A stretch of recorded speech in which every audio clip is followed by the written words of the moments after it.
كلامنا النهارده عن عمرو الجزار مدافع النادي الاهلي المحتمل بشكل قوي جدا. المدافع اللي ترشح قبل كده النادي الاهلي لما كان بيلعب مع غزل المحله. المدافع ده اتقال ان هو خلاص خلص النادي الاهلي مقابل 60 مليون قادما من نادي البنك الاهلي، وايضا اعاره اللاعب احمد رضا. النهارده احنا جايين نحلل اللاعب، وعلى حسب الخبر ده انا شفته في كام موقع، يعني ان هو منزله وكام شخص منزله، عشان مش انا اللي جايب الكلام من عندي. ولكن خلينا نتكلم مباشره عن تحليل اللاعب. ولكن قبل ما ابدا في الفيديو لازم نسال بعض الاسئله. هل عمرو الجزار ده المدافع المناسب لقياده دفاع نادي الاهلي مع ياسين مرعي ومع ياسر ابراهيم ومع باقي مدافعين النادي الاهلي؟ وهل ايضا عمرو الجزار هو من اقوى المدافعين اللي ترشحوا النادي الاهلي السنه دي؟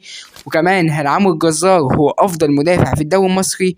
قبل ما ندخل في الفيديو ما تنساش تصلي على النبي عليه افضل الصلاه والسلام، اللي يكون اشترك في القناه ويلا بينا.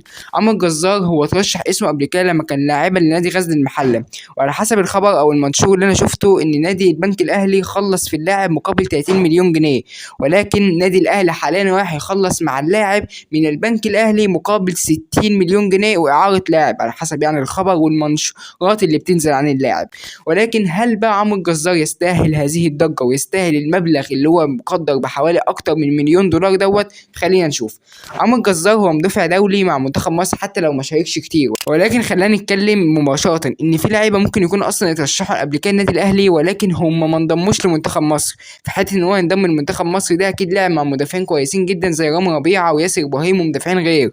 في حته بقى ان هو ينضم النادي الاهلي او لا، فهو لاعب دولي مبدئيا.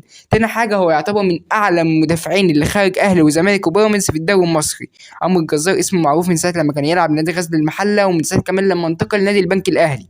وحته بقى اللي هو الانسب لكده هجوم نادي الاهلي، ولاعب هادي جدا في حته الخروج بالكره. وحته بقى ان هو عمرو الجزار كمان عنده ميزه ان هو بيخلص الكره باي شكل ممكن في حته الدفاع، علشان كده هيدي ميزه قويه جدا للنادي الاهلي في حته استخلاص الكره. وعمرو الجزار كمان لاعب تحت ضغط جماهيري، وهو جمهور غزل المحله اللي بيعتبر من اقوى الجماهير في داخل قاره افريقيا بالكامل وهم جماهير غزل المحله. فان هو هيجي بقى تحت ضغط جمهور النادي الاهلي، فهو يعتبر لاعب تحت ضغط ايضا هو جمهور غزل المحله. وده اللي ممكن يفتقده اكثر من لاعب ممكن ينتقل النادي الاهلي، سواء يتالق او لا، على حسب امكانيات اللاعب وعلى حسب طبعا توفيق ربنا اولا طبعا. وخلينا نرجع لاسئلتنا اللي انا سالتها في اول الفيديو وقلت هجاوب عليها. هل عمرو الجزار يستحق الانضمام للنادي الاهلي ولا لا؟ خلينا نشوف. عمرو الجزار فعلا يستحق الانضمام للنادي الاهلي، ولكن انا كنت شايف ان هو ينضم النادي الاهلي من نادي غزل المحله مباشره، مش لازم من البنك الاهلي. غير اللي انا قلت لك الطلبات الماليه كبيره جدا او المبلغ اللي ممكن يدفع كبير جدا، ومع احترامي الكامل للاعب. ولكن خير في حته بقى ان هو ينتقل او ما ينتقلش دي بقى من عند ربنا، خير جدا على كل شيء. وخلينا نسال سؤالنا الثاني، هل عمرو الجزار انسب مدافع النادي الاهلي؟ فعلا هو من انسب المدافعين النادي الاهلي في حته الطلوع بالكوره، في حته كمان التدخلات الحاسمه.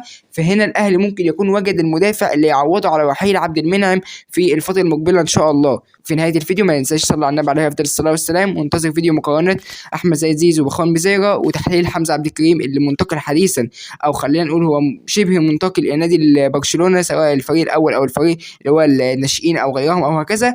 والسلام عليكم ورحمه الله وبركاته.